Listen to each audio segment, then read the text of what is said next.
General, representative body of the genuine and dedicated students of a discipline, much debunked and more often abused, but nevertheless basic to any kind of pedagogic engagement. I feel too humble to articulate in proper terms my gratitude and at the same time my utter surprise at being nominated to preside over the proceedings of this Platinum Jubilee session of the Indian History Congress. To one who somewhat reluctantly strayed into the profession of teaching history, the honor is as great as it is unexpected, and in return I can only extend my gratitude to all historians, present or absent, who together constitute the Congress year after year and who, I am confident, will unitedly lead the Congress on to its centenary celebrations only a quarter of a century from now. While it's a great privilege to have been given the honor of presenting the first address as one among others who too will be delivering their addresses, it's by no means an easy task to choose the theme of the address.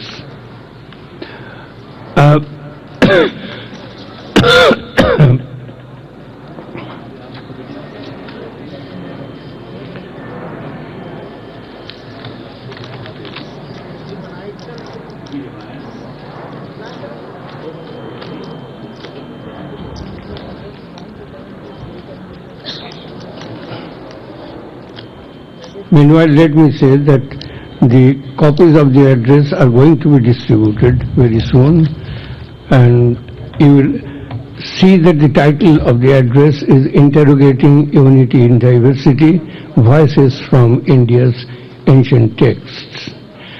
The options which were open to me and the options which have been practiced so far seem to me to be somewhat limit the channels of easy communication. Both the past and current practices seem to present, at least to me, a dilemma of choice on an occasion which is for sharing and exchanging ideas, an occasion for reciprocal and not one-way communication. The dilemma may perhaps be overcome, I have felt, by posing a problem which is of common interest. The problem may not be of a purely historical nature, but which nevertheless requires to be viewed from a historical perspective. I am sure there are many issues of common interest in which historians, as also others, need to participate and receive fruitful feedbacks.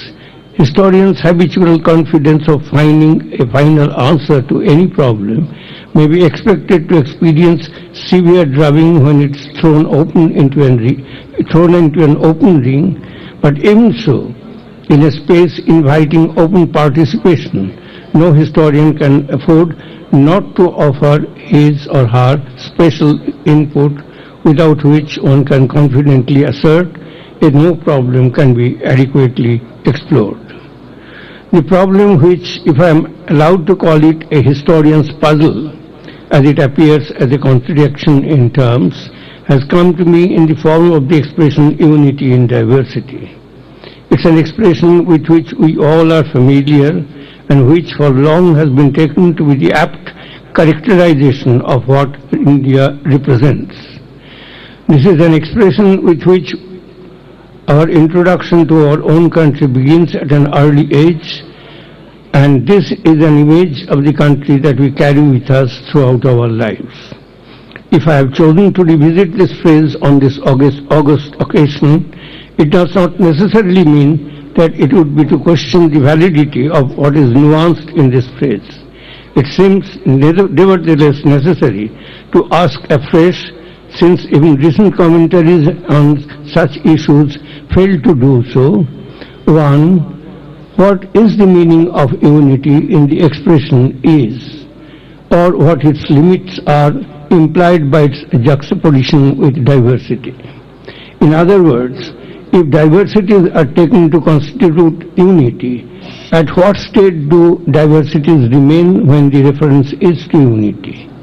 Two, a more contingent historical question question relates to the context in which the idea of unity emerged and continues to get embellished for whatever purpose.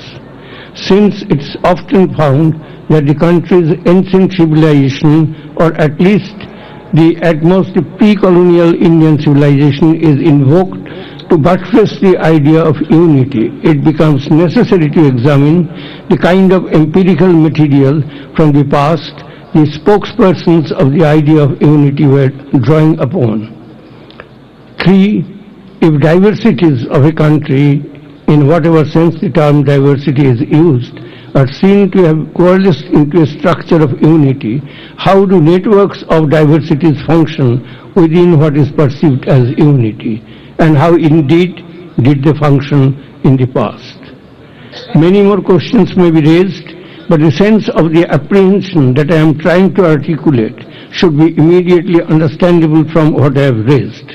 If India does indeed represent the historical functioning of unity in diversity, then it's time that we revisit the history of its hold on our imagination to the extent that the current slogan of One India, without the essential caveat of its diversities, sounds almost like a threat. The idea that India is one territorial oblique cartographical unit in the sense of an administratively governable country is colonial. I am prepared to make minor qualifications to the statement, but would still retain it in essence.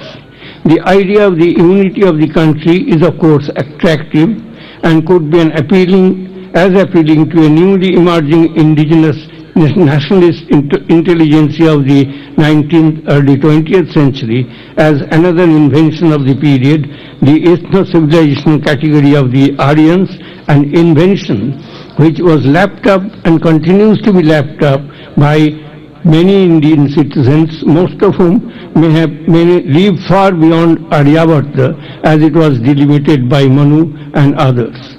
It is understandable why in the early and more mature phases of the crystallization of our national consciousness, the idea of unity was unfailingly attractive not only to political thinkers and activists, but to creative writers and artists as well.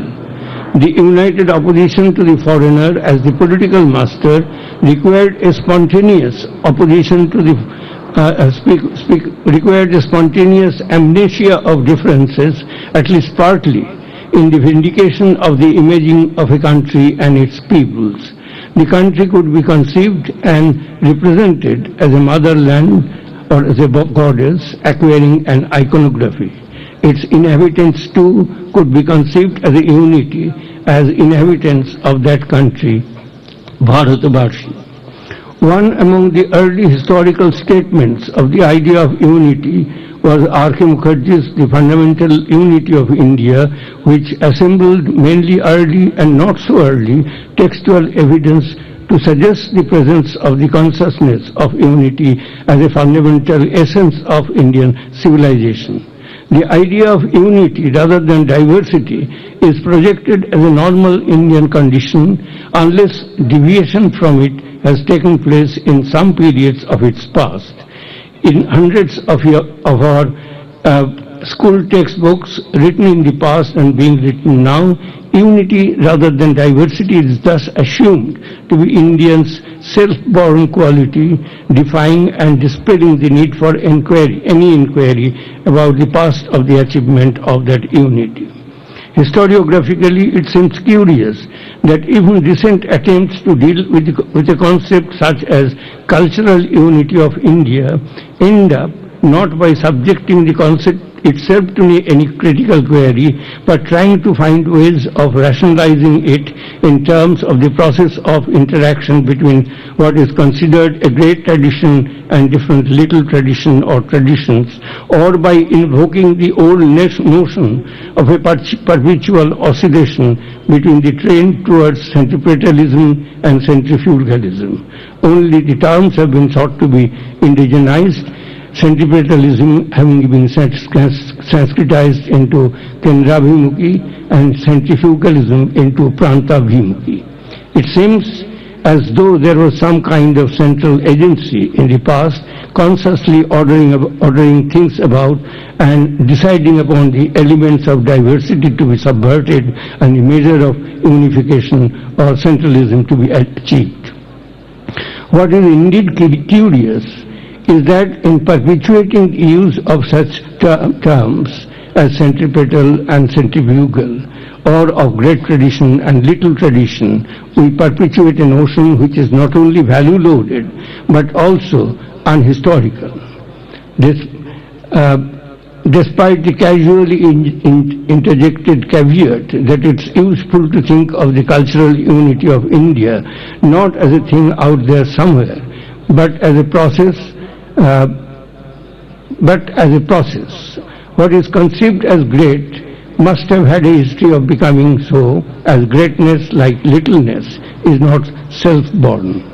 As for considering centripetal as the desired goal and centrifugal as its undesirable aberration, the a priori assumption of its linkage with the idea of a unified country perceived by its inhabitants as their country is too obvious to be elaborated. The necessity of underlining the idea of unity, despite the cognitive compulsion behind admitting the differences, were many. In a particular historical context, it may be understood in terms of an emergent nationalist inspiration, but what appears indeed curious is the continuing reluctance to examine how Indians of the past, or at least some of them, looked at themselves and articulated their voices about those who they considered to be others.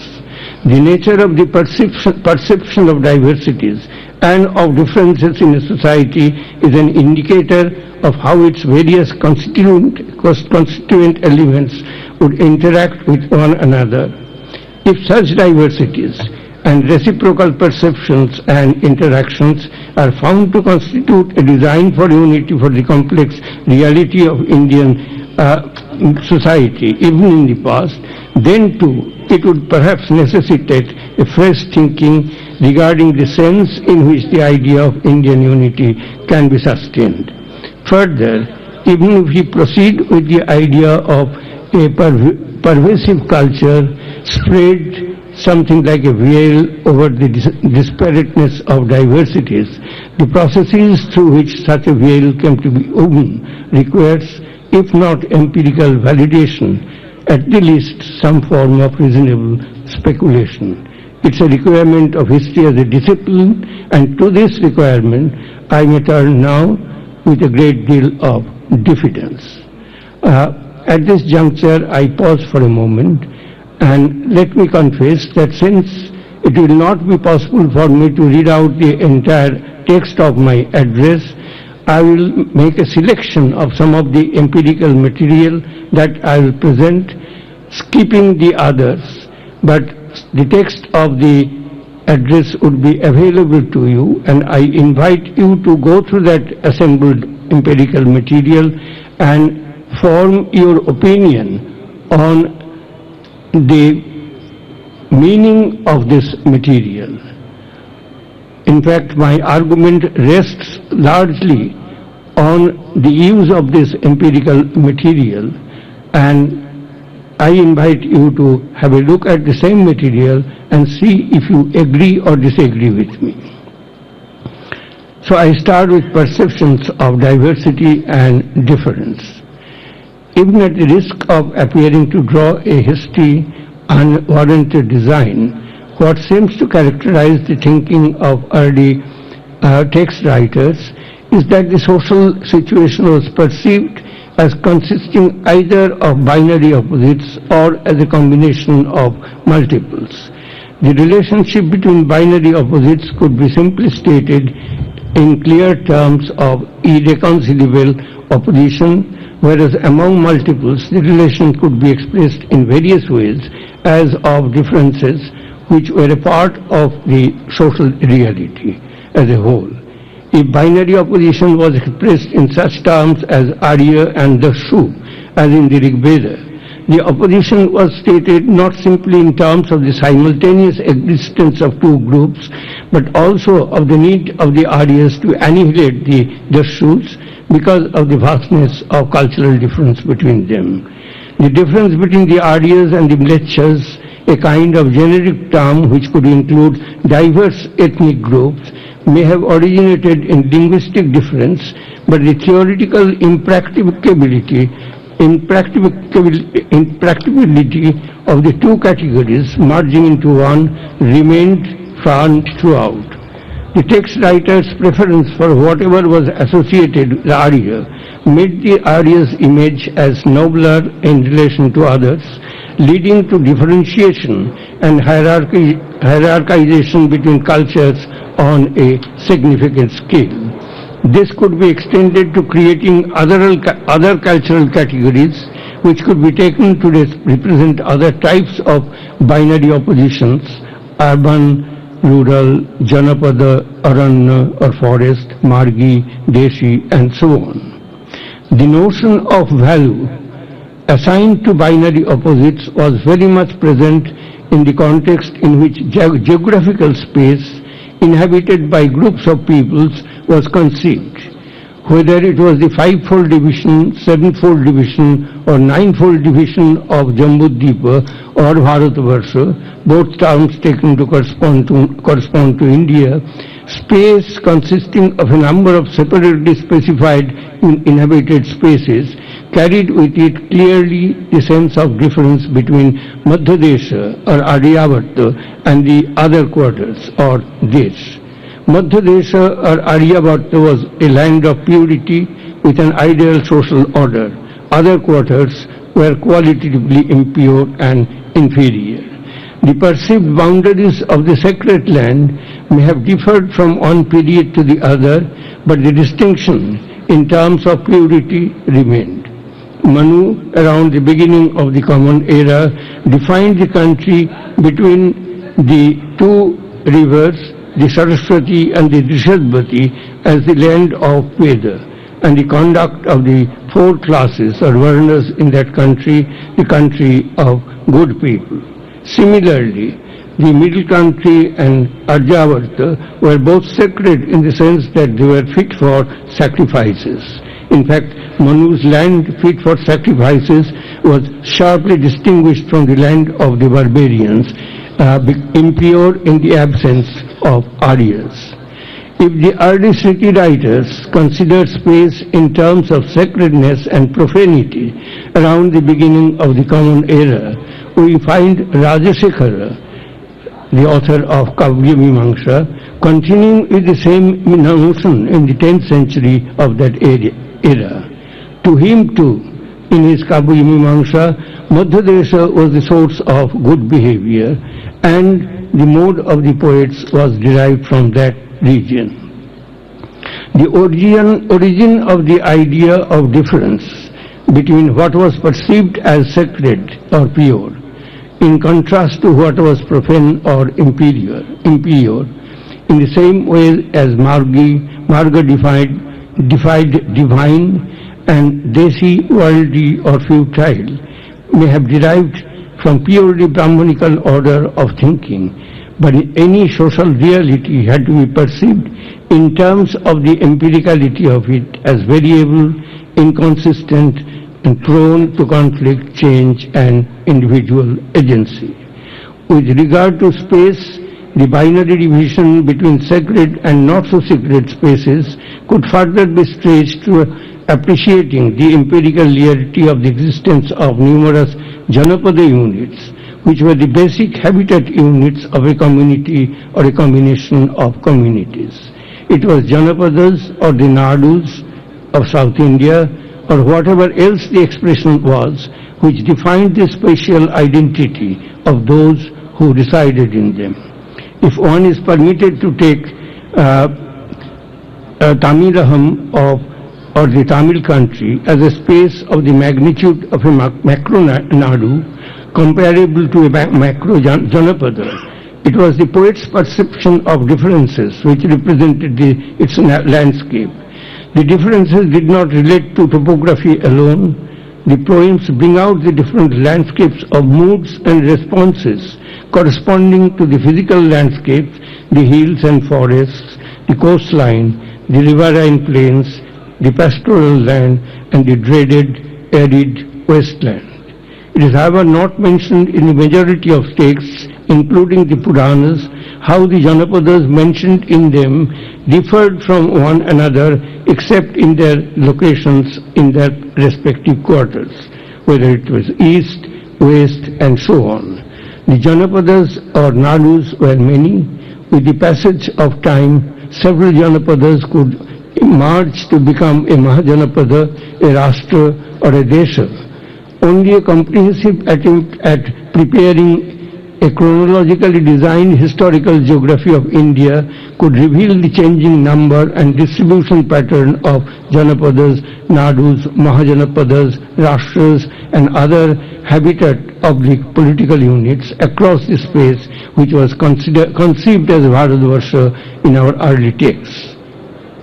The reason for making reference to the Janapadas and Nadus and to the possibility of Supra-Janapada spatial political formations is that they were recognized, each consisting of its forest, village, and urban landscapes as spaces where human communities lived, by which they identified themselves and were identified by others. If the Janapadas were many, so were the ruling powers. Although the possibility of the emergence of a sovereign, a Chakravarti, whose chariot wheels moved on unhindered, was theoretically recognized and was in fact expected, the sovereign ruler did not rule over the country or over what was conceived as the Chakravarti's Kshetra. Sovereignty lay in the recognition of sovereignty by multiple rulers, in their active acts of submission to the world conqueror. It's not that actual conquests and territorial annexations did not take place, or that historical empires did not adopt several severe measures to bring out some measure of administrative homogeneity in their territories. Even so, when historical rulers, in their lengthy processes written for them by their panegyrists, claimed victories over an impressive list of their contemporary rulers and kingdoms, the conquests boasted of were mostly cases of required rhetoric. Their claims to sovereignty and to performance of all major sacrificial rituals, sometimes thousands in number, were in conformity with the requirements of a Chakravarti king, linked in a close relationship with a multiplicity of subdued and submissive rulers. The relationship was ever oscillating because of the presence of the enemy in the scheme of polity. Envisioned by political thinkers, and any analysis of the concept of the circle of kings, mandala, has to be premised on the presence of a host of kings, hostile or friendly, positioned as if in a circle around a king intent on acquiring a sovereign status through conquests, that is, Vijigishu. The imagery of the wheel with a center notwithstanding, Kautilya or any other Arthashastra thinker certainly didn't think of one center or in terms of political centripetality and centrifugality. The conqueror's status was an open one, as is evident in Kautilya's assurance, and I quote Kautilya here, one, that is king, possessed of personal qualities, the ruling over a small territory, being united with the excellences of the constituent elements, that is, the elements of a state, Prakriti, and conversant with the science of politics, does conquer the entire art, never loses. I now proceed to a consideration of other types of differences, dharma, riti, pravritti, and other differences. Janapadas, it was argued, were many, and they denoted spaces an individual or a community belonged to, whatever its size and shape of the Janapadas. Early texts remained largely silent on what distinguished one Janapada for the other, Magadha from Anga, for example, apart from their approximate and somewhat incorrect geographical location. There is a suggestion of a measure of difference in reference to the existence of multiplicity of dharmas, not necessarily varying from Janapada to Janapada, but nevertheless suggestive of the currency of different policies, practices and customs. However, the impression that dharma in one sense related to communities and localities is suggested by a saying found in 16th century text, Yogini Tantra, which says dharma in Yogini Pitha, that is Assam, is of Kirata origin. Kirata being more or less a generic term for people of the northern mountains. Dharma in the end being incomprehensible, it was the practices followed by the wise in different localities which could be taken to represent dharma. When a king is forced to fight and conquer other countries, this is one of the policies that Manu advocates, probably because of the enduring strength of local practices. Manu is indeed not alone in suggesting the continuity of multiple dharmas. Other dharma-shastras too, such as Yajnavalkya Smriti, go on to the extent of suggesting, and I quote from Yajnavalkya Smriti, whatever dharma is of the king in ruling his own country, Rashtra, the same dharma goes to the king in protecting the other countries brought under submission. Whatever the achara, vyavahara, kulastiti of the country brought under submission are to be retained as they are. The recommendation is further clarified by reference to Veda or distinct character and vritti, mode of living, which needed to be preserved. If the normative texts such as Manusmriti, Yajnavalkya Smriti and Narada Smriti were talking in terms of disparate dharmas in political spaces which were obviously separate and distinct, then texts which can be considered apolitical, such as Natyashastra and Kavyamimamsa, also underlined by drawing up schemas the differences in the nuances of lifestyles and in the ways men and women conducted and expressed themselves. In these schemas, how one Janapada or a locality or a region related to the other has to be seen as relationships of difference. There are very obvious difficulties in handling textual schemas, statements one comes across in the text are not necessarily factual but are indicative of perceptions and attitudes embedded in them. If one text makes derogatory comments on a particular cultural feature of a Janapada or a community, another may say exactly the opposite. In handling texts of this kind, and in fact texts in general, what one needs therefore is to try and trace regular attributes and elements of culture figuring in them which are put forward to mark out the difference between one Janapada and the other.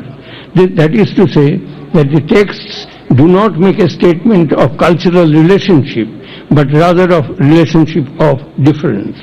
Language and the ways in which it was articulated in both speech and writing were reference points for demonstrating difference, but there were other sides where differences were located and pointed out. Differences articulated in the form of divergent modes of cultural expressions can be traced to the text of Natyashastra Bharata, whatever be the date assigned to him by scholars. Bharata, writing on the origin of Natya or drama, deals in the beginning with the problem of applications, that is prayoga, and lists Bharati, Swatwati, Aravati and Kaushiki Vrittis, and it has been suggested that differences between them derived from different genres or communities in which the practices originated. Speaking of varieties of dramatic language, apart from reference to intonations of Sanskrit and Prakrit in the form of Ati Bhasha, Arya Bhasha, Jati Bhasha, Jatyantari Bhasha, the regional dialects listed by Bharata are 7. Magadhi, Avanti, Pracha, Saurasini, and so on. A recognition of the existence of other languages too does exist in Bharata. For example, for persons of Varvara, Kirata, Dravida and Andhra tribes, instead of their own language, dialects of Surasena may be used. Bharata goes on to specify the exact dialects to be used for different roles, and in that context hints at the existence of additional language communities. The recognition and accommodation of differences in production of plays by Bharata was intended not simply to list them. They also implied hierarchy and status. Thus, of the 4 kinds of language to be used, Ati Bhasha was intended for use only by those enacting divine characters, and Arya Bhasha by kings. Jati Bhasha was of various kinds, mixed with foreign words common in Bharatavarsha. It was for rustics, foresters and animals, birds, etc., which were characters in a drama.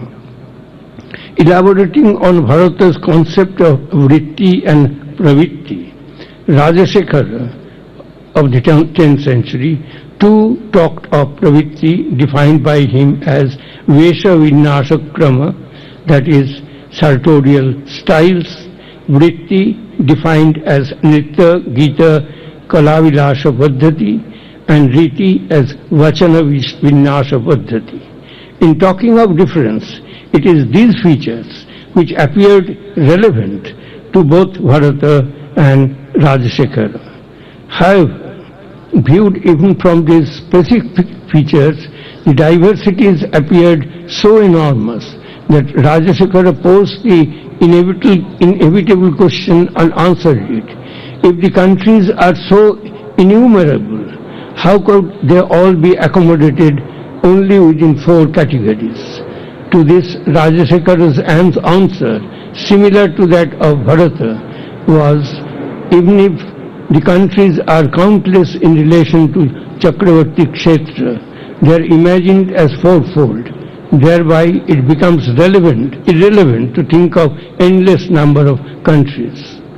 This attempt on the part of both Bharata and Rajasekhara to resolve the immensity of varieties available goes on only to highlight their anxiety over the necessity of bringing some order into a situation of chaotic disparateness. Let me turn to another kind of text, the Shastra of Kama. Although by now it should be clear that texts have a tendency to readily construct schema on the basis of assumed character traits and attributed attitudes. Nevertheless, even such unsubstantiated assumption of attributes would be based on experience of the existence of difference. In the area of Kama, desire as well as physical love, one of the essential pursuits of human life, according to the Purushartha scheme, theoreticians such as Vatsayana, the author of Kama Sutra, also define differences in attitudes and modes of social behavior under category of customs of different regions. Vatsayana says, a man should treat a woman according to the nature of the region she comes from. The text characterizes Madhyadesha women, for example, along with women of Valika and Avantika, as opposed to kissing, scratching and biting, although they are fond of unusual sex acts. Well, there are other examples cited by in Kama Sutra, and in fact, a contrary view also incorporated in the text may assert that the nature of the individual is more important than the region, that local customs are not relevant to the matter, and that in course of time practices, styles of clothing and games move from one region to another. Even so, recognition of differences, which of course could be overcome, was an embedded perception which needed to be invoked whenever any classificatory schema came to be constructed. It is also necessary to stress the enumeration and classification of region in the text, even if they were not wholly or empirically verifiable schemas, were neither value neutral nor even intended to be objective. In almost all cases, characterizing differences also implied hierarchization and making value judgments in terms of perceived quality.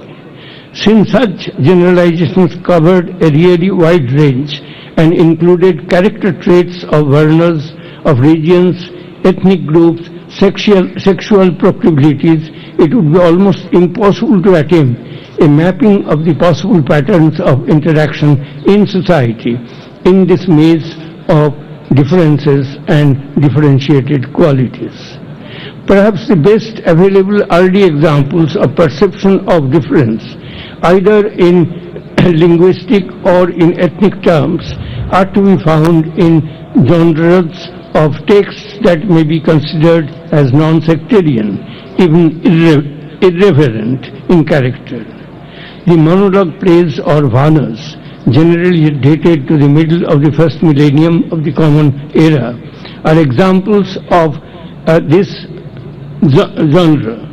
Set in one major city or the other, such as Ujjaini, Pataliputra, and so on, the play would be in the form of observations and observances on the peculiarities of human characters of diverse origin, made by the sole observer, narrator of the play.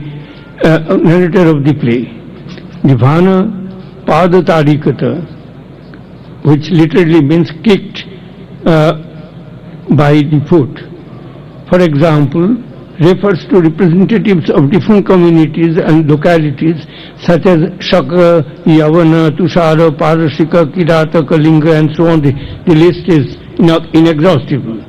The observer narrator of the play, the beater, who is an expert on erotic matters, harps on the theme of customs of localities, and in that context makes fun of how different communities behave. Referring to the Dindikas of Lata, he remarks, and I quote here, they are not much different from the Pisachas, for all of them bathe naked, always wash their clothes themselves, even amidst crowd, keep hairs disabled, go to bed without washing feet, eats this or that thing while walking, wears tattered clothes, even after striking one when one is in difficulty, they always boast of their bravery. Referring to the Daserakas in the same city, the reaction of the beater finds expression in the following terms. Here is a man, and I quote from the same Vana, here is a man with the face of a he-goat, whose loins are covered with a piece of cloth, and whose shoulders are full of thick hairs. He comes biting a radish. If he is not a Dasheraka, then he must be a devil. Where shall I wash clean my eyes polluted by seeing this Dasheraka? It goes on further, a Yavana courtesan in the same city, a female monkey, a man from Malava, and one addicted to amorous passion, a donkey and a singer, are all considered to have a common nature. Brahma, the text explains, is always apt to bring similar things together. Clarifying further, the Vita goes on to add, Who will listen to the Javana courtesan's words, which are like the chattering of monkey, full of shrill sounds and of indistinguishable consonants, and which are interspersed with the occasional display of forefingers?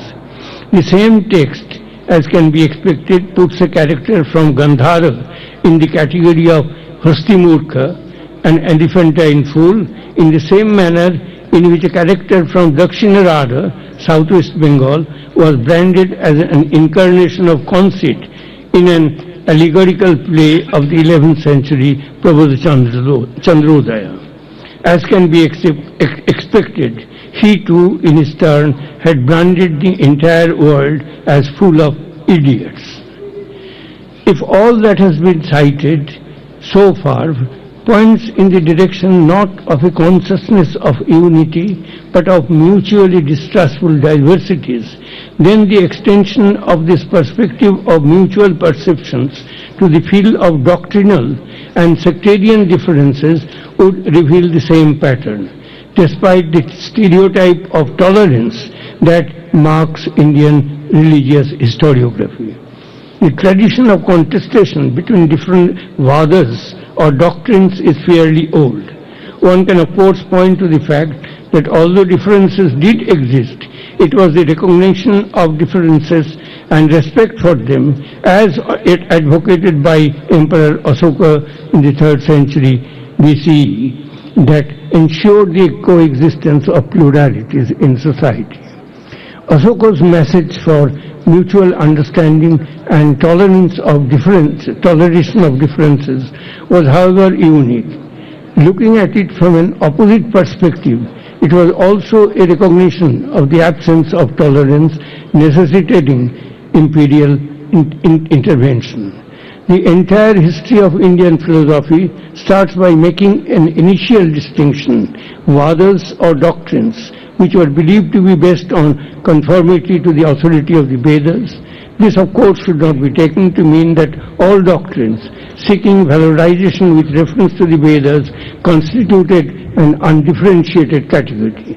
The others of the Vedic, which were non-Vedic or rather un-Vedic, were represented not only by the Nastikas or the Charvakyans, the Saugatas of the Buddhists, and the Nigantras of the Kshapanakas or the Jains. They split up in the course of history into many fragments, and there was still enough space left for new doctrines and new sects to emerge. The ground reality of the sectarian scenario in early India, or for that matter in other periods of Indian history as well, was that in the absence of a hegemonic faith or doctrine, which too could split up into irreconcilable segments, the difference could be variously articulated in terms of opposition, antagonism, ridicule, physical violence, and also in terms of amicable dialogues. There can be no simple formula for making intelligible the patterns of interrelationship between different faiths, religious practices and institutions and groups of practitioners in a situation of incomparably complex juxtaposition. Characterizing it simply as an expression of religious tolerance or as synthesis and syncretism among different faiths would be negated by historical examples of acrimony, persecution and violence. Evidence of expressions of ideological distances and of acrimony abounds in texts, but that need not lead us to a jungle of details for the present. Let me now return to the issue of unity.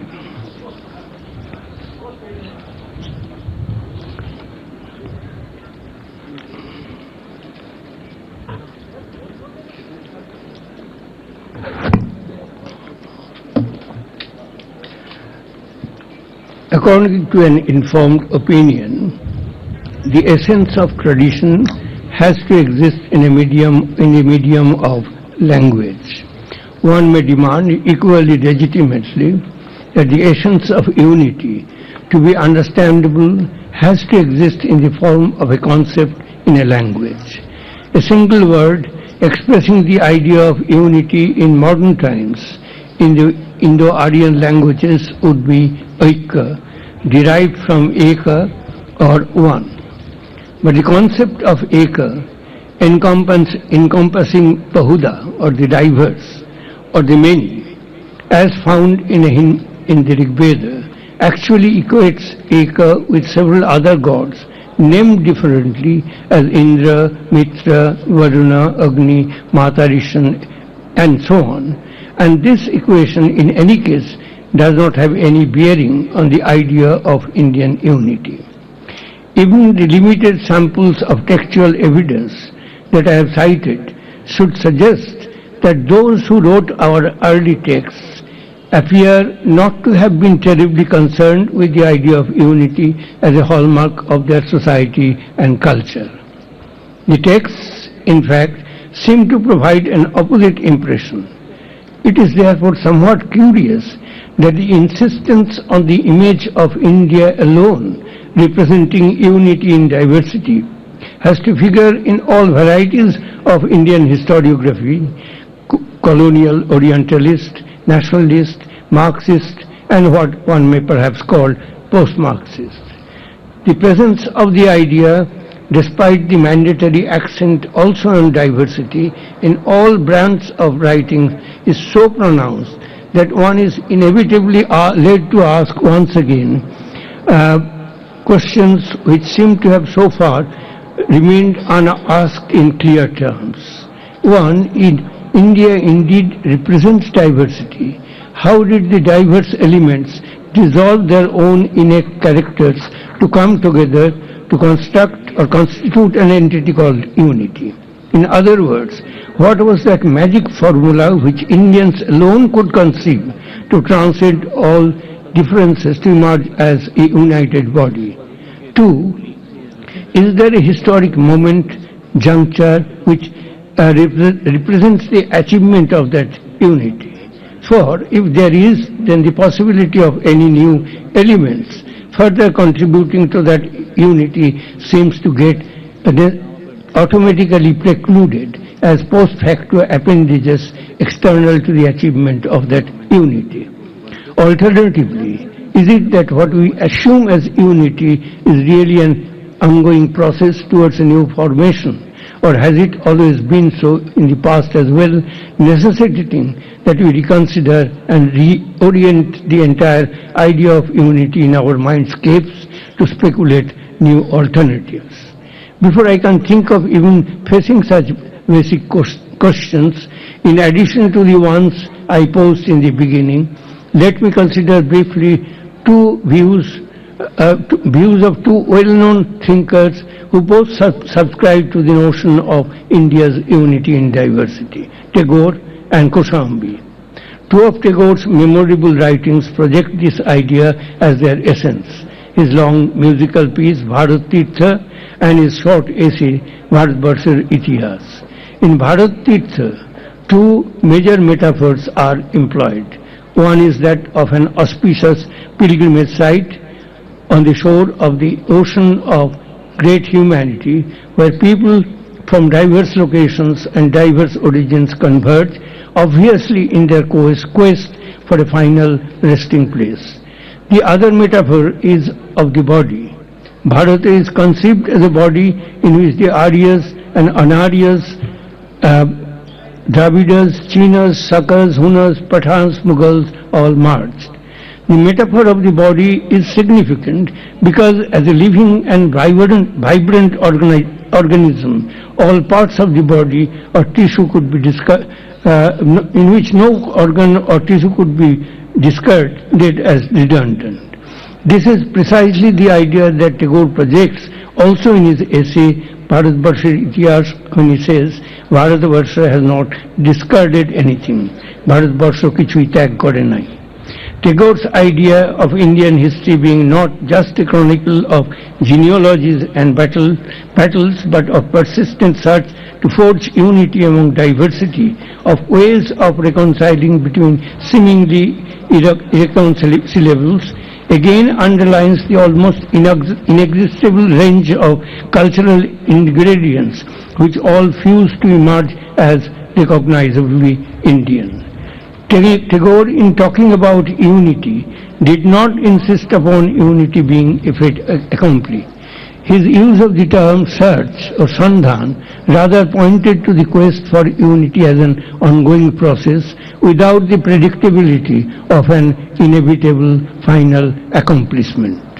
Tagore's accent on the dynamic process of the move to achieve equilibrium between different cultural elements cannot be taken to mean triumph of one cultural form of expression over the other. All that it can perhaps mean is interaction shorn of cultural value judgment. To Kothambi, India's unity in diversity is almost self-evident. The first sentence of his Culture and Civilization of Ancient India in historical outline starts thus. I quote from him, a dispassionate observer who looks at India with detachment and penetration would be struck by two mutually contradictory features, diversity and unity at the same time. The endless variety is striking, often incongruous. Costume, speech, the physical appearances of the people, customs, standards of living, food, climate, geographical features, all offer the greatest possible differences. The varieties specified here almost reproduce those articulated in the ancient texts, but it's not varieties as such which are significant. To Koshambi, Africa, or the single province of Yunnan in China offer as much diversity. What distinguishes India from other countries is, and I quote him, the continuity that we find in India over the last 3,000 years or more. The continuity of Indian culture in its own country is perhaps its most important feature. Kosambi's notion of continuity implies the simultaneous presence of all cultural forms from the most primitive hunting-gathering to the most technologically recent. The survival within different social layers of many forms that allow the reconstruction of totally diverse stages. Continuity which thus took the form of survivals and of the process of tribal societies becoming parts of the general, in other words, of more complex society, may be taken to correspond to Tagore's idea of the all-accommodating nature of India's unity, both notions precluding the necessity of social seismic tensions towards achieving that unity. The presence of diverse elements at different stages of historical change and in ever-dynamic states of equation, however, does not necessarily define unity. The symbols of unity and also its meaning have remained really unspecified. What needs therefore to be understood, and this is precisely why I chose this question chose to present this question before you, how diversity of elements present in Indian society and culture relate to one another and to the complex structure which may be taken to represent unity. I cannot even presume to provide an answer to this question. I can only offer my own modest views on the issue of unity in diversity insofar as the concept relates to the formative stages of Indian society and culture. Before I attempt to do so, let me once more refer to the early texts. If the space conceived in the Puranas and other texts as Bharatavarsha is taken to correspond to India, then there is a Puranic opinion also on what distinguished this Varsha from other Varshas. The distinction from other Varshas was made by stressing that Bharatavarsha was the only Varsha where karma or action bore its fruit, and casually related to it, where the inhabitants were organized in a fourfold social division, that's varnas. The ideology of karma, in essence, related to the ideologies of dharma, phala, that is fruit of action, and rebirth, was, according to the Puranas, the unique hallmark of Bharatavarsha. While some may like to take karma ideology as the Puranic version of Indian unity, there is a major difficulty in accepting it as what transcended the vast range of diversities in the country. Despite the pervasive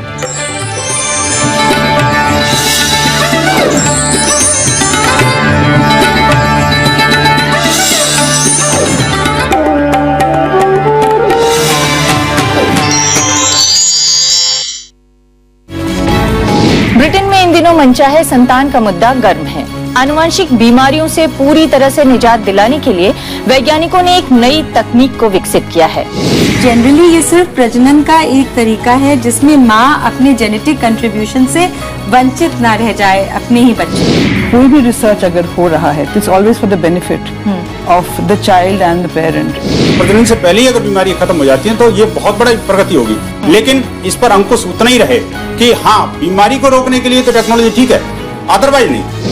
जो रूढ़िवादी विचारधारा रखने वालों को technology से कभी कोई परेशानी नहीं होती, उनको परेशानी होती है साइंस से, क्योंकि साइंस सोच बदलने की कोशिश करती है और वो समाज की सोच को जकड़ के रखना चाहते हैं कि कहीं आगे न बढ़ जाए। साइंस हमेशा सत्य ढूंढने के लिए और प्रोसेसेस नेचर के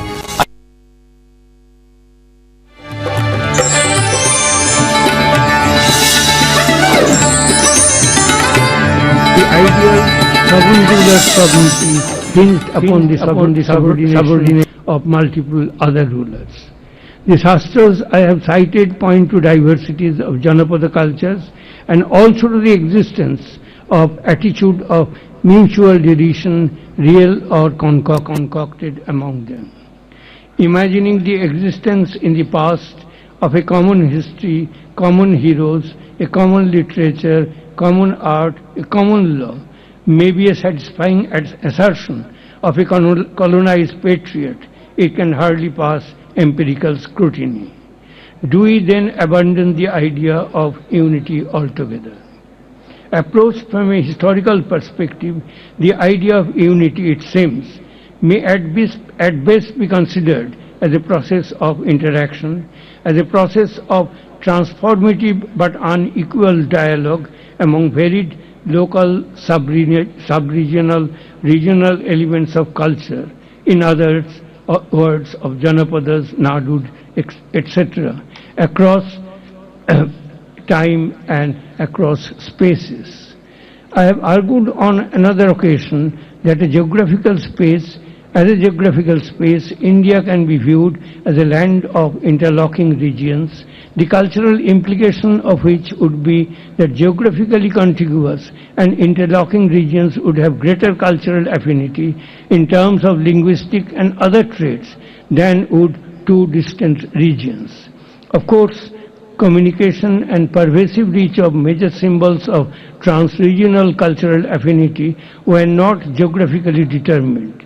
The agency was ultimately human, and historians keen to decipher the nature of Indian unity may do well to look for both such agencies and those enduring symbols of cultural affinity which are not exclusive to a single segment of Indian populace. The most that I shall be prepared to speculate for the present is that the interactional process developed over time a reference point to which heterogeneous cultural elements and geographical spaces could relate. This reference point was the idea of Bharatavarsha, or any term such as later-day Hindustan, which could substitute Bharatavarsha. The idea of a country could and did accommodate as a single reference point the vast range of diverse, even contradictory traits of different localities, sub-regions and regions. Thus, when an early 14th century inscription from coastal Andhra, one among many such other inscriptions, refers to the location of Tilinga country within the Varsha of Bharata, divided into 9 parts and consisting of many languages and customs, it was both recognizing its affinity with Bharatavarsha and its other Janapadas, as well as asserting its own separate cultural identity in the 14th century context. This identity too would have emerged out of and still contained many differences, and the assertion of a particular identity ought to be seen as an expression of a contingency of that particular historical moment. The point that I think needs to be stressed is that our insistence on the idea of unity generally tends to ignore the implications of the formation of unity. I quote from an article on unity in diversity published in 2007 in EPW. In pre-modern times too, the establishment of a particular way of life generally was accomplished by the subordination or marginalization of other worldviews and practices. Unity in corporative and hierarchical social orders is based on the inequality of its constituents. If the meaning of unity is homogeneity, oneness without variations, contradictions, and without space for dissent, then that would be a meaning which I doubt anyone would like to apply to India, either of the present or of the past. In fact, unity or even formation of a civilization is in a sense destructive.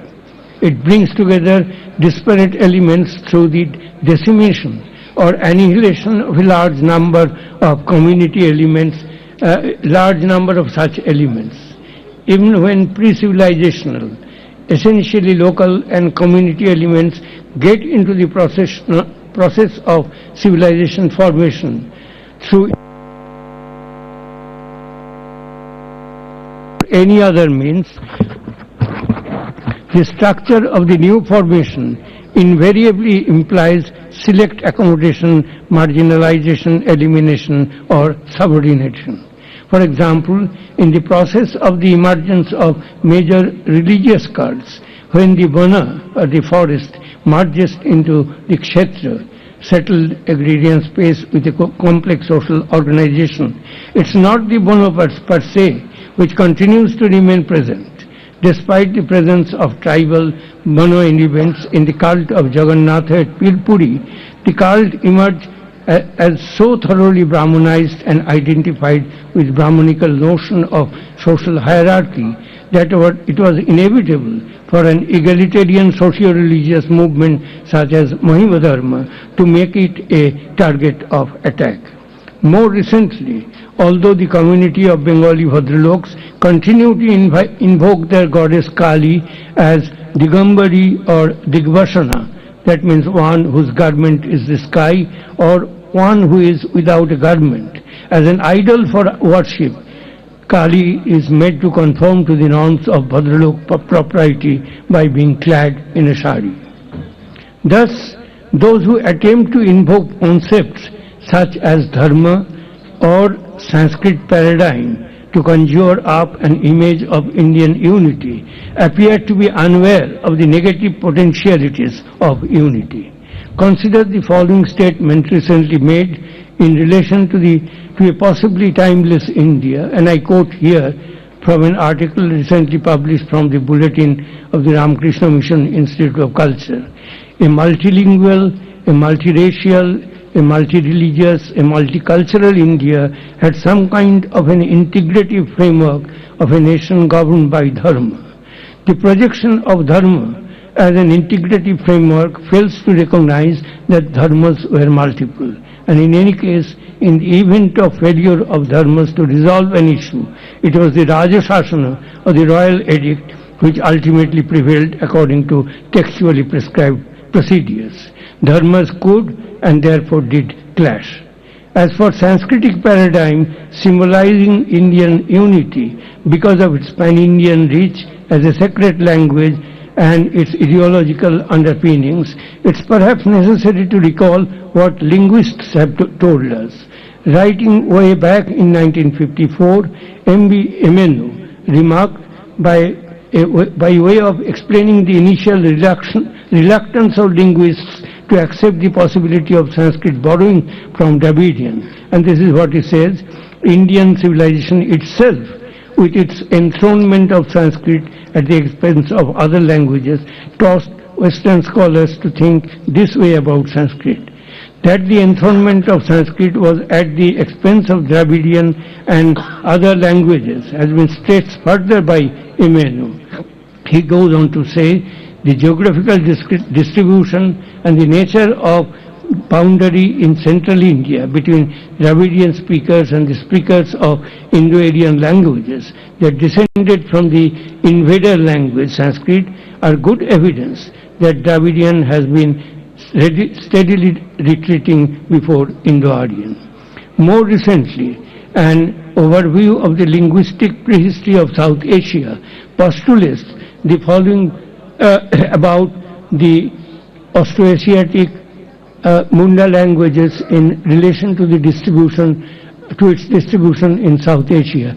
And I quote from an article here, the Munda languages are spoken primarily in northeastern India, with outliers encapsulated among Indo-Aryan languages in central India. The geography of Munda does suggest that it was once more widespread in India and has been pushed back or encapsulated by both Indo-Aryan and Dravidian. Indeed, the early literature detected Munda influences far to the west of the Indo-Aryan zone, even in the Dardic languages of Pakistan, an idea still countenanced in recent publications.